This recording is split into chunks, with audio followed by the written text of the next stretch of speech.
अच्छा, अव्यय पता है किसे कहते हैं? एक शब्द आता है अव्यय। अव्यय पता है आप लोगों को?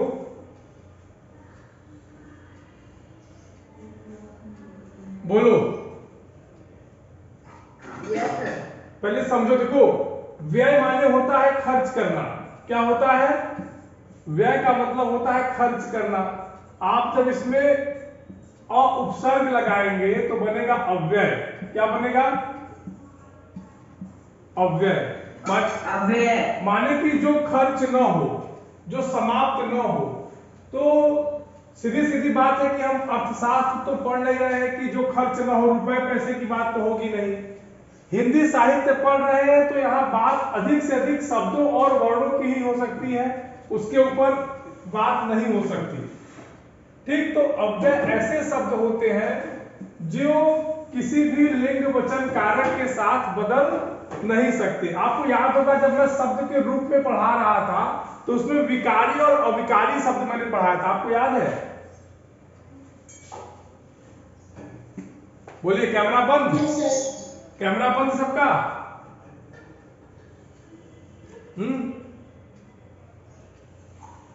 उसमें मैंने अविकारी और विकारी शब्द पढ़ाए थे। विकारी मतलब जिसमें विकार हो, जो बदल जाए, जो बेकार हो। अविकारी मतलब जिसमें विकार न हो, जो न बदले, लिंग वचन कारक के साथ जो न बदले। ठीक, समझ गए? बोलिए। तो उसी में हम आते हैं, जो हमारा एक है वो है संबंध बोधक। क्या है? संबंध बोधक अव्यय। ठीक sir, can you right this? क्या बेटा? सर क्या मैं बिल्कुल बिल्कुल बिल्कुल लिखना पड़ेगा। लिख नहीं सकते हैं, लिखना पड़ेगा, बिना इसके लिखे काम नहीं होगा। ठीक, ओके सर। बिना इसके लिखे बेटा काम आपका नहीं होगा।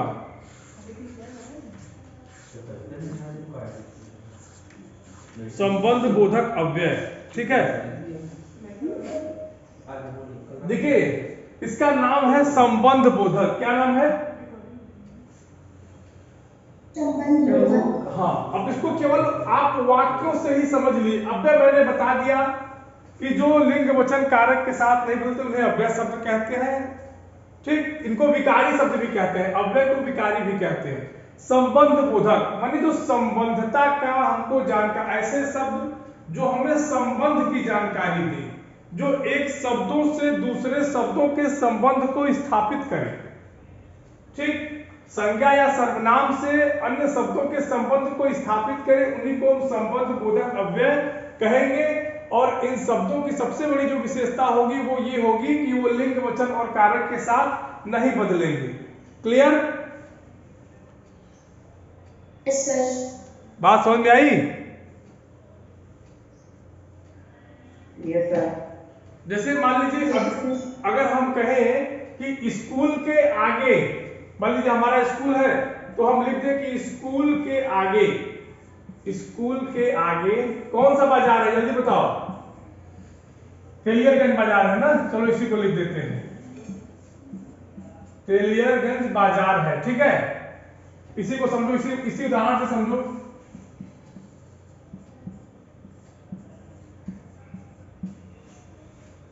लिखा है? Yes sir. अब देखो इस वाक्य में स्कूल और तेलियरगंज क्या है? सर जगह। जगह है, मतलब स्थानवाचक संज्ञा है। ठीक है, यस सर। क्योंकि नाम है ना, तेलियरगंज भी नाम है, स्कूल भी नाम है, तो नाम मतलब संज्ञा। नाम बराबर क्या? संज्ञा। संज्ञा। क्यों? क्योंकि किसी वस्तु, व्यक्ति, वस्तु, स्थान के नाम को संज्ञा कहते हैं। तो स्कूल भी नाम है, तेलियरगंज भी नाम है। लेकिन स्कूल और तेलियरगंज के बीच में जो संबंध जोड़ रहा है वो शब्द है के आगे। ठीक, बोलिए बेटा, कौन है ये कौन है?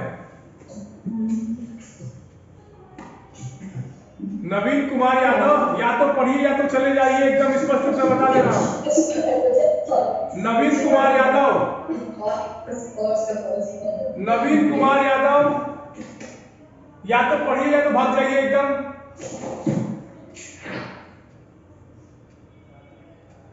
सर आपने वो स्कूल के ऊपर क्या लिख रखा है? स्कूल के ऊपर लिखा है कि स्कूल के आगे, स्कूल स्कूल के ऊपर लिखा है नाम मतलब संज्ञा, ये मतलब संज्ञा के लिए मैंने आपको बता दिया है, इसको मत लिखना, ठीक।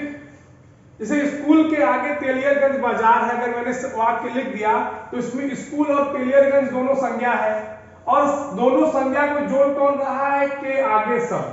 अब इस के आगे को देखिए, आगे का अगर आप स्त्रीलिंग बनाएंगे तो आगी नहीं होगा, वचन में चेंज करेंगे बहुवचन तो आगा नहीं होगा, मतलब कुल मिला जुला के लिंग वचन कारक के साथ ये शब्द नहीं बदलेंगे। स्कूल का स्कूलों हो सकता है, बाजार का बाजारों हो सकता है, लेकिन के आगे का कुछ भी नहीं होगा। इसी को कहते हैं संबंध बोधक, जो एक संज्ञा शब्द का दूसरे संज्ञा शब्द के साथ संबंध कराए, उसी को कहते हैं संबंध बोधक अव्यय या संबंध बोधक विकारी शब्द, ठीक। अव्यय को आप विकारी शब्द भी कह सकते हो, अविकारी शब्द, ठीक। Okay sir. एक नोट तुम लोग लिख ही लो, हाँ हर को पहले तुम लोग नोट लिख लो, उसके बाद हम बताते हैं। अव्यय को अविकारी शब्द भी कहते हैं, ऐसे लिख लो तो बात तुम लोग को और क्लियर होगी ना। अविकारी शब्द भी कहते हैं, ठीक, ऐसे लिखो तो तुम लोग को बढ़िया लगेगा। चलो इसको नोट कर लो पहले, उसके बाद परिभाषा लिखाते हैं। पाठ का नाम लिखिए संबंध बोधक अव्यय, फिर तुरंत नीचे नोट लिखिए, उसके बाद आपको पाठ समझ में आएगा।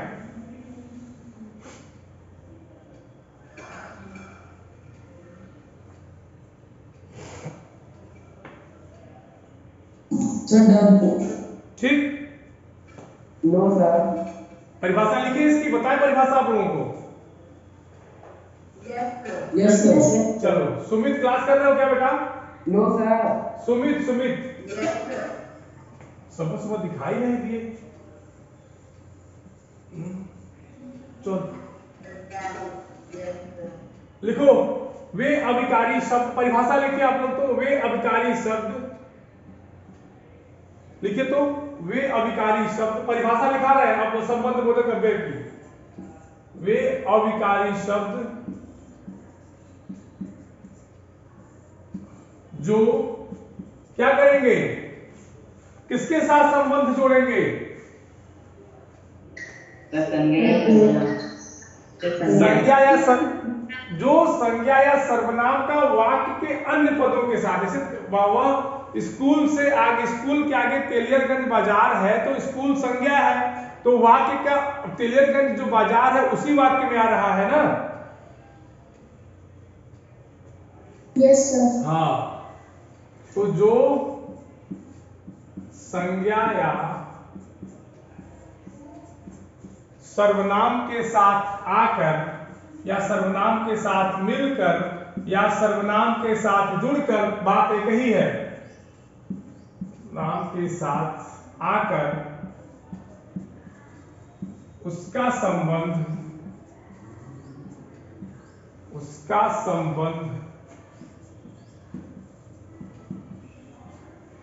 वाक्य के अन्य पदों से जोड़ते हैं। वाक्य के किस पदों से? अन्य पदों से। अन्य पदों से जोड़ते हैं या अन्य पदों से स्थापित करते हैं, बात एक ही होगी। अन्य पदों से जोड़ते हैं उसे क्या कहेंगे बेटा? संबंध बोधक अव्यय। क्या कहेंगे? संबंध बोधक। हाँ, इसको लिख लीजिए जल्दी से।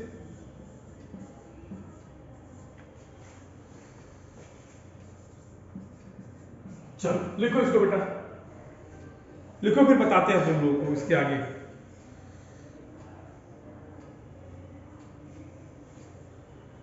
Sir done. अरे वाह, बहुत जल्दी डन कर लिए भाई।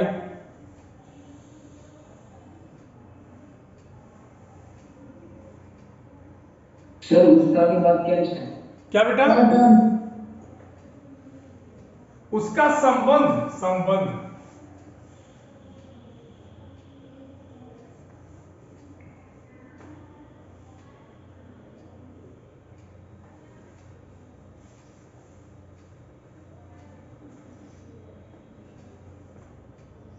हो गया इसको?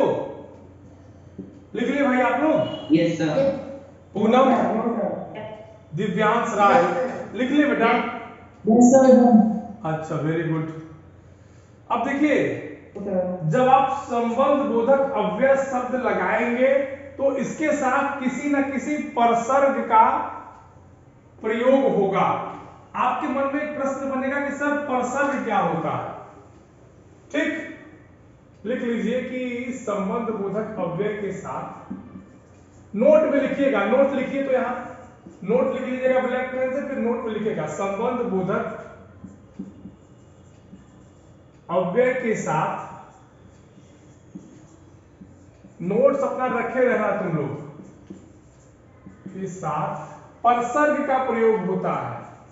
किसका प्रयोग होता है?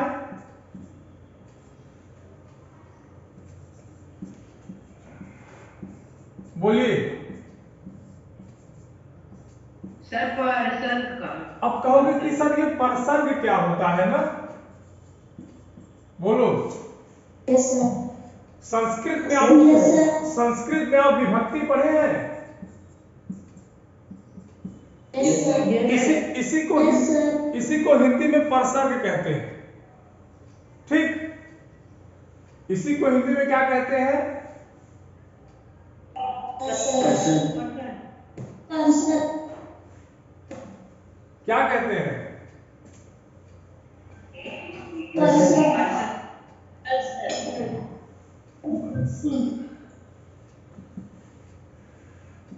एक मिनट बेटा, तुम लोग एक गलती होगी, रुके रहो रुके रहो। विभक्ति मत लिखना, विभक्ति में तो प्रथमा कारक हो जाएगा बेटा। कारक क्या होगा? कारक। हाँ, जो मैं विभक्ति बोला हूं ना उसको काट देना। परसर्ग कारक को कहते हैं, क्योंकि कारक चिन्ह होता है ना, कर्ता ने कर्म को करण से। बोलिए। Yes, sir. हाँ, तो परसर्ग Yes, sir. कारक कहते हैं, विभक्ति नहीं कहते। ठीक,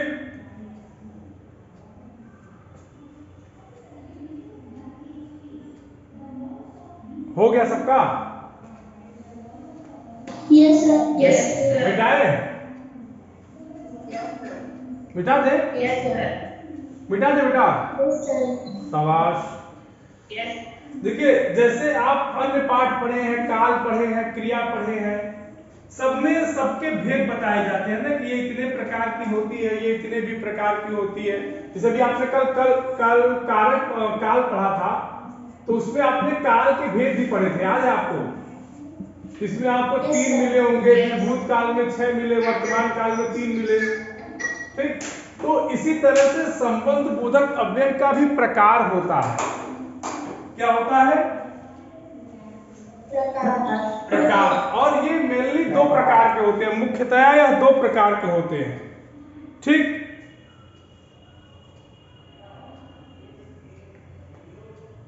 पहला है संज्ञाओं या विभक्ति।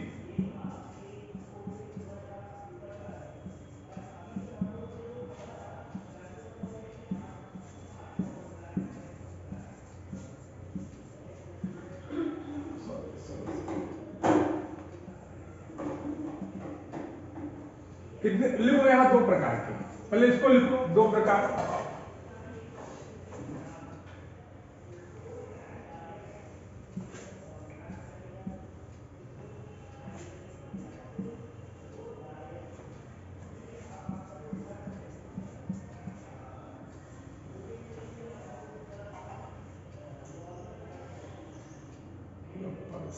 हो गया? सर, संज्ञा के बाद संज्ञा की। भेद है। बेटा एक मिनट रुक जाओ, दरअसल जो लिखने वाला हमारा पेन है ना, ये थोड़ा सा रुक जाओ, फिर से साफ साफ लिख देते हैं। सर मैंने तो लिख लिया। अरे तो ठीक है, फिर से लिख लिए तो कौन सा पाप कर दिए? सर फिर से लिखना पड़ेगा। मत लिखो ना यार, हम लिख दो, उसी चीज को दोबारा लिख रहे हैं। लिख लिए तो क्यों इतना परेशान हो जाते हो? लिख लिया, जब सब दूसरा लिखवाएंगे तब बताना, ठीक? ये लिखे कि नहीं, संबंध बोधक दो प्रकार के होते हैं। Yes sir. हाँ। Yes sir.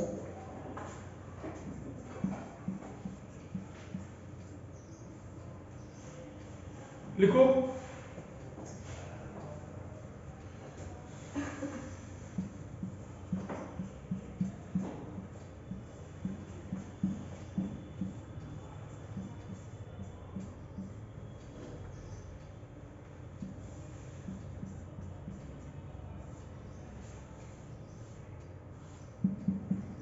इसको लिखो तो तुम लोग को थोड़ा सा एक कंफ्यूजन है, रुको थोड़ा सा इसको देख के बताते हैं। इसको लिखो पहले बेटा, जो मैंने दिया है आपको, लिखिए। तो पर्सन को विभक्ति कहते हैं, कारक कहते हैं, समझे हो?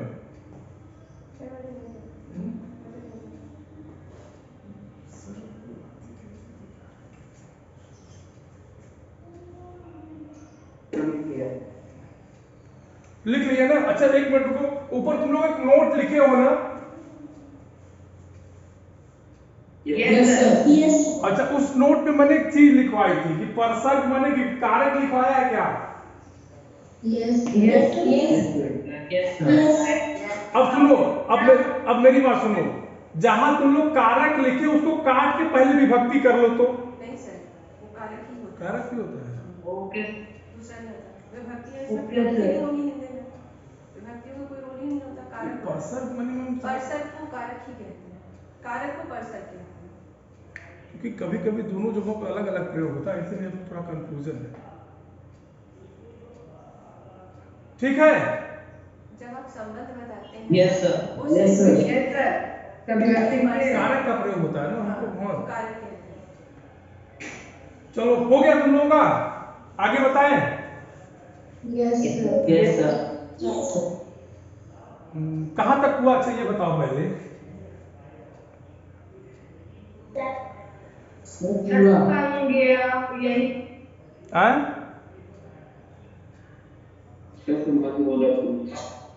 क्या कह रहे हो?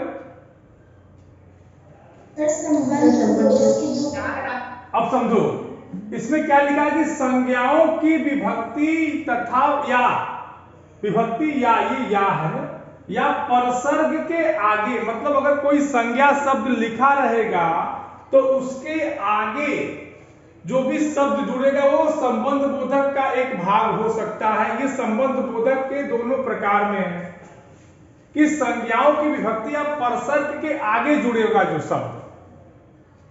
बात समझ में आई कि नहीं आई?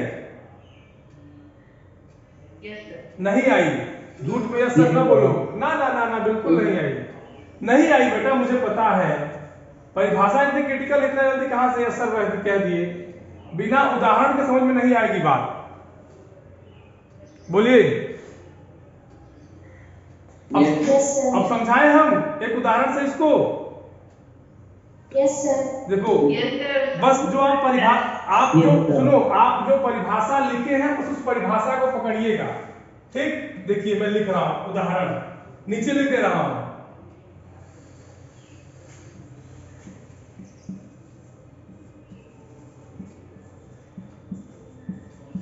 क्या लिख रहे हैं ये बताओ? अच्छा पढ़ो इसको। पानी के बिना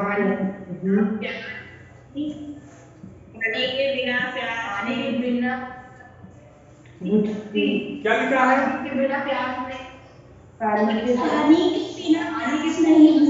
अच्छा, पानी के बिना प्यास नहीं बुझती, ये हमारा एक वाक्य है।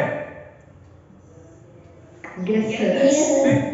ये पानी शब्द हमारा क्या है? क्या है? संज्ञा है। संज्ञा में कौन सा होगा? पदार्थवाचक। याद है कि नहीं? अच्छा, अब इस उदाहरण के साथ आप इस परिभाषा को देखिए, संज्ञाओं की विभक्ति या परसर्ग के आगे। तो देखिए, संज्ञा के बाद विभक्ति या परसर्ग, और उसके आगे क्या आया है? बिना। क्या आया है? बिना बिना बात समझ में आ गई? यस सर हाँ? नो सर नो सर नहीं समझ में आई अभी भी? अच्छा, अब पहले बताइए कि क्या नहीं। एक मिनट रुको, एक मिनट। नहीं नहीं नहीं, बिल्कुल सही। नहीं आई तो तुरंत रुक जाओ। क्या नहीं आई ये बताओ हमको पहले।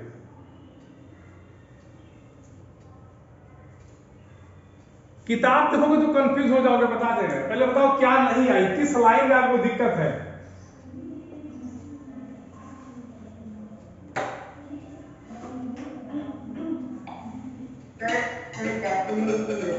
क्या बेटा? पूनम, डेफिनेशन में? अच्छा सुनो, पहले तुम डेफिनेशन पढ़ो जरा अपने हिसाब से, तो देखिए क्या पढ़ते हो।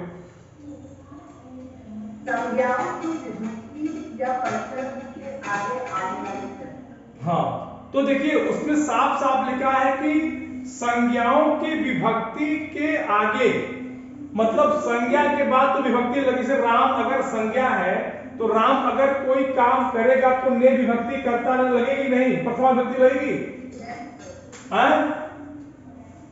यस सर लगेगी नहीं लगेगी? यस तो उसके आगे ही तो आ रहा है, के आगे के बिना। स्कूल के आगे तेलियागंज बाजार है, स्कूल संज्ञा शब्द है, उसके आगे ही तो लगेगा। यस सर अब बात समझ में आई? यस सर यस सर आगे अब कोई समस्या? अच्छा चलिए,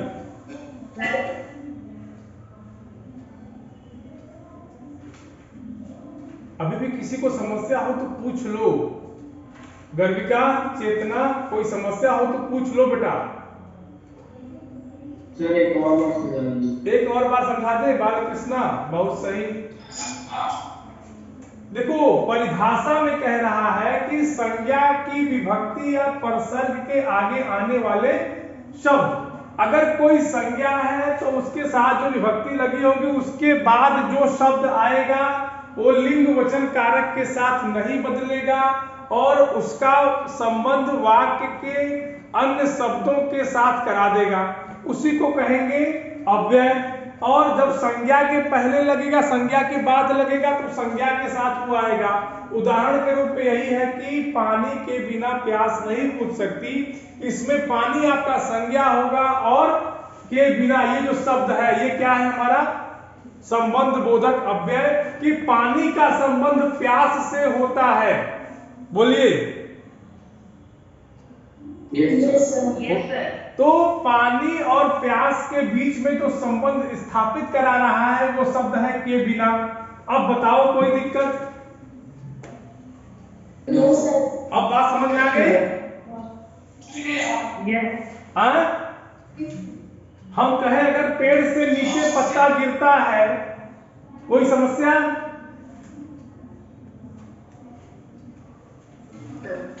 हाँ? चलो इसी तरह से दूसरा जो हमारा है वो है कि बिना, यहां लिख लो बिना विभक्ति या बिना परसर्ग वाले शब्द। इसमें विभक्ति या परसर्ग दोनों नहीं होंगे, ठीक? बोलिए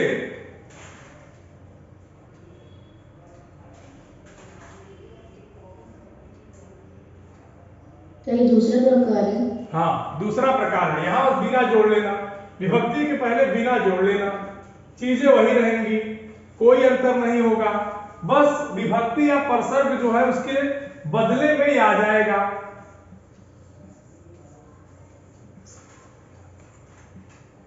वहां क्या था?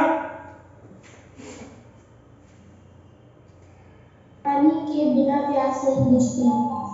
वहां विभक्ति और परसर्ग आ रहे थे, यहाँ विभक्ति और परसर्ग अगर ना आए तब की परिस्थिति में क्या होगा उसको बताया गया है।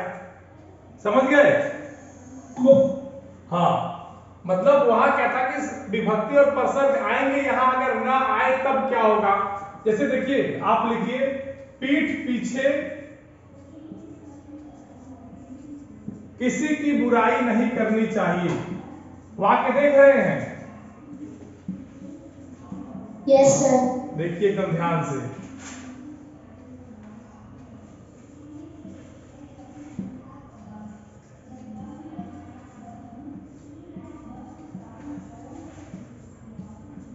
चलो बेटा लिखो इसको। अब देखिए, अब इसको पढ़िए। संज्ञाओं की विभक्ति तथा बिना संज्ञाओं की बिना विभक्ति तथा बिना प्रसर्ग के आगे। ठीक, संज्ञा है, बोलो। Yes sir. अरे ये पीठ क्या है? अंगों के नाम क्या होगा? अंगों के नाम क्या होगा भाई? संज्ञा। संज्ञा। अब देखिए इसके बगल में कोई विभक्ति कोई प्रसर्ग नहीं लगा है। लगा है? No sir. ठीक, बात शब्द आ गया है पीछे। किसी की बुराई। अब पीछे शब्द को आप किसी भी लिंग वचन कारक, पीछे का पीछा हो सकता है। अगर कोई शब्द है पीछे बेटा, तो क्या इसको आप स्त्रीलिंग में पीछे कह सकते हैं?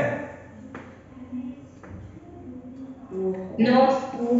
हाँ, और मान लीजिए अगर बहुवचन बनाना हो तो पीछो कह सकते हैं क्या?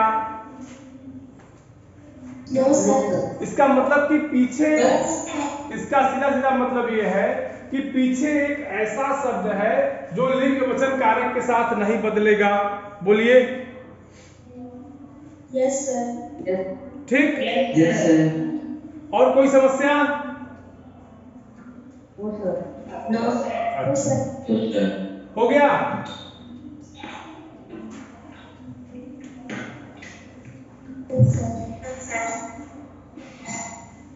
Yes sir.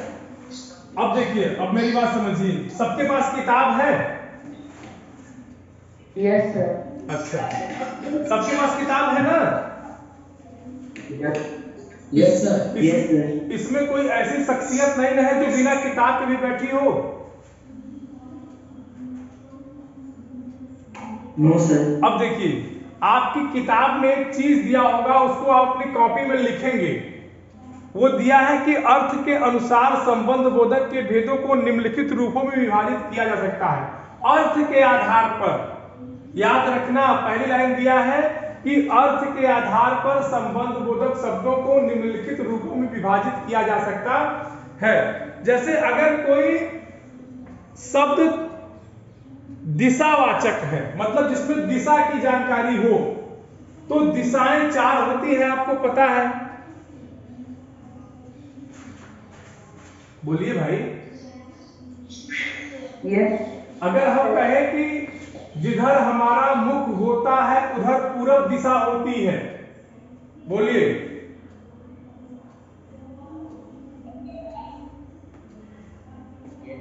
नहीं समझ रहे हो? अपने घरों में, मेरी बात सुनो ध्यान से एकदम। अपने घरों में जब बात करते हो, मान लीजिए अगर आपके घर कोई मेहमान आ गया और आपसे पूछे कि बताओ पूरब किधर है, तो कहोगे कि इधर है या उधर है ना, यही ना कहते हो?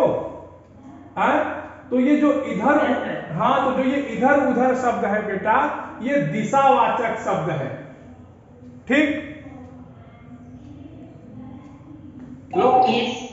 लोग कहते हैं कि खाना खाने के बाद पानी नहीं पीना चाहिए, कहते हैं ना घरों में हमारे, या आप लोगों ने किताबों में पढ़ा होगा खाना खाने के तुरंत बाद भोजनांते विषम वारी, पढ़े कि नहीं? भोजन के तुरंत उपरांत जो है पानी नहीं पीना चाहिए। तो भोजन के बाद माने ये समय है, कालवाचक विशेषण होगा, सॉरी कालवाचक संबंध बोधक अव्यय होगा। इसको आप लोग पूरा याद करेंगे। ये लगभग 8 दिए गए हैं और कुल मिला के 8 लाइन है ही, 8 प्रकार 8 लाइन। समझ गए बात को? इसमें आपका पहला है साधनावाचक, कालवाचक, हेतुवाचक, तुलनात्मक, संबंधवाचक, विरोधावाचक, दिशावाचक, स्थानवाचक, संग्रहवाचक, तुलनात्मक वाचक, व्यतिरेकवाचक, विनिमयवाचक, विषयवाचक। ठीक, इसको आप पढ़ेंगे, ये आपकी जिम्मेदारी है। और जहां नहीं आएगा आप हमसे पूछेंगे। ठीक, इसको कॉपी में भी लिखना है क्योंकि इसकी एक्सरसाइज होंगी। इसके बाद आपका ये पाठ समाप्त हो जाएगा। ठीक, अभ्यास प्रश्न देखेंगे इसका। अभ्यास प्रश्न किया जाए। Yes sir. बोलिए, अभ्यास प्रश्न किया जाए। Yes, sir. देखो, Yes, sir. अभ्यास प्रश्न में पहला प्रश्न दिया है कि संबंध बोधक अव्यय किसे कहते हैं, उदाहरण सहित स्पष्ट कीजिए। संबंध बोधक अव्यय की परिभाषा एकदम आसान है। संज्ञा या सर्वनाम के क्या होगा, या जो शब्द संज्ञा या सर्वनाम का उसका वाक्य के अन्य शब्दों के साथ संबंध स्थापित कराते हैं उसे क्या कहेंगे, संबंध बोधक अव्यय। बोलिए, हो जाएगा? Yes, sir. लिख लेंगे कि Yes, sir. परिभाषा में लिखा है उसी को उठा के लिख देना। अगला है क्रिया विशेषण तथा संबंध बोधक अव्यय में अंतर स्पष्ट कीजिए। क्रिया विशेषण आपको पता है? नहीं पता है, अभी मैंने नहीं पढ़ाया है ना, अभी मैंने नहीं पढ़ाया है। ठीक, Okay, sir. क्रिया की विशेषता बताने वाले शब्दों को क्या विशेषण कहते हैं? अरे very good, very good, very good. क्रिया की विशेषता बताने, हालांकि मैंने पढ़ाया नहीं है। अंतर तो बस दोनों की परिभाषा लिख देंगे, वही अंतर होगा। जब कभी भी अंतर पूछे याद रखिएगा, दो विशेष चीजों में उनकी परिभाषा लिख दीजिए, पहला अंतर वही हो जाएगा। पहला पूछा है क्या कि क्रिया विशेषण, और दूसरा क्या पूछा है, बोलिए, संबंध बोधक। क्या संबंध? अब चीजों को जरा समझो। एक मिनट, दोनों की परिभाषा लिख दो। इसमें क्या होगा, क्रिया की विशेषता बताने वाले शब्दों को क्रिया विशेषण कहते हैं। घोड़ा बहुत तेज दौड़ता है। देखो, घोड़ा तेज दौड़ता है, ये घोड़े की विशेषता है। घोड़ा तेज दौड़ता है, ये क्या है, घोड़े की विशेषता है। लेकिन घोड़ा बहुत तेज दौड़ता है, ये कुछ दौड़ना इस क्रिया की विशेषता है। ठीक, तो अब संबंध बोधक की परिभाषा मैंने अभी आपको बताई ही है। कोई समस्या हो तो इसमें बता दीजिए।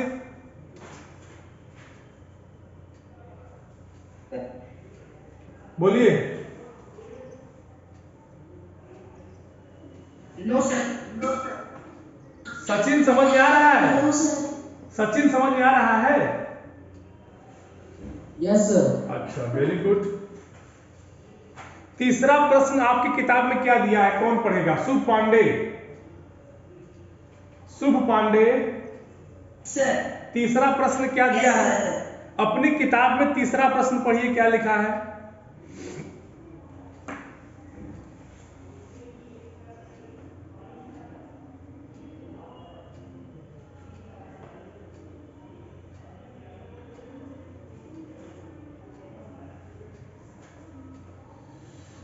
शुभ पांडे, तीसरा प्रश्न क्या दिया है? कोई बात नहीं। कुमार उत्कर्ष,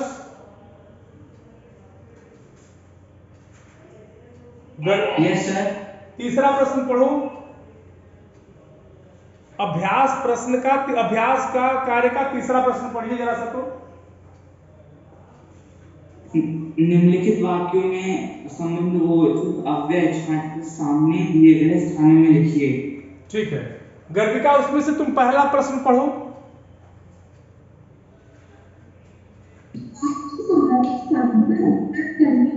इसमें तुमको, एक मिनट को, इसमें तुमको संबंध बोधक अव्यय अलग करना है, कर लोगी? गुड। के सहारे, साधना दीवार के सहारे, क्योंकि दीवार भी संज्ञा है, साधना भी संज्ञा है। ठीक है, तो उसके आगे जो जुड़ा है वो संबंध बोधक अव्यय क्या है? के सहारे। ये जो 8 प्रकार मैंने बताया है अपनी कॉपी में लिखने के लिए ना, उसी में से है ये। और किसी को कोई समस्या इस प्रश्न में, क्वेश्चन नंबर 3 में? नहीं सर। जैसे देखो, इसमें जो ईया वाला प्रश्न है कि डीडीए बाजार के पीछे मेरा स्कूल है। अभी आप याद करिए कि मैंने आपको पहला उदाहरण दिया था कि स्कूल के आगे तेलियरगंज बाजार है। तो देखिए, कुछ उसी तरह का उदाहरण है। वहां के आगे था, यहाँ के पीछे है। ठीक, यस सर। अगला है निम्नलिखित वाक्यों में रेखांकित पदों को पहचान कर उचित उत्तर पर सही का चिन्ह लगाइए। महिमा कृति से मधुर गाती है, क्या है ये? इसको रोक देना, इसको हम बाद में कराएंगे। इसको रोकना, इसको मत करना अभी, जब क्रिया विशेषण पढ़ा लेंगे उसके बाद इसको करना। इस प्रश्न को एक पेज छोड़ देना, तुम लोग अपनी कॉपी में एक पेज छोड़ देना इसको करने के बाद, ठीक है? क्रिया विशेषण पढ़ा लेंगे उसके बाद कर। हाँ, अगली क्लास हमारी कौन सी है? इसके बाद 5th पीरियड है।